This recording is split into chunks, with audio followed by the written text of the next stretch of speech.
Escalaters FC and Small Rangers FC will lock horns tomorrow in the finals of the first edition of Noordean Khagai Super Cup that kicked off today at Dagoretti North in Nairobi. This is after the teams beat Desai FC and Muslim FC respectively in the semi-finals.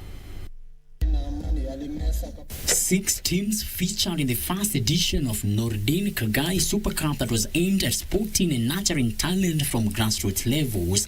Escalaters FC will lock horns with Small Rangers FC tomorrow in the finals after sealing a spot following a 1-0 win over Desai FC and Muslim FC respectively.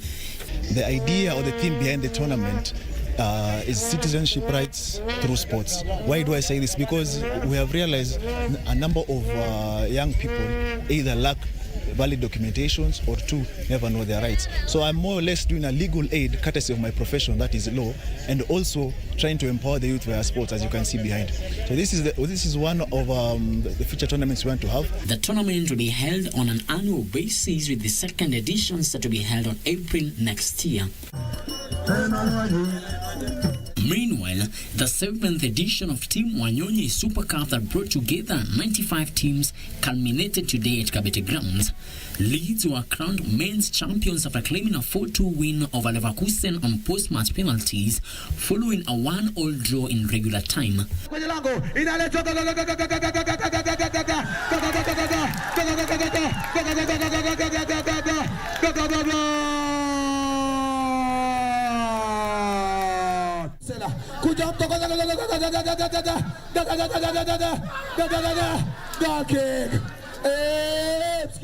The women's title was won by Kibagare girls who saw off Patriot FC 2-1.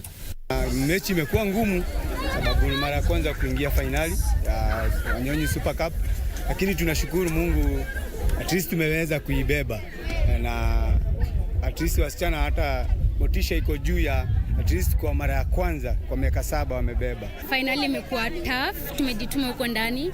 Kuwini kikombe ilikuwa like it was just the best thing that could have happened to us so far.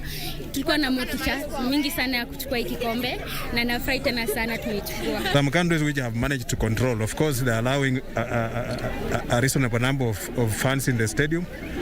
But as we do it, we must observe the Ministry of Health, the protocols, how we social distancing and all that, so that we make sure that we are not being very close and careless. So going to the stadium is not a bad idea, but we have to observe the Ministry of Health, the protocols. Frederick Muki for Channel 1 Sports.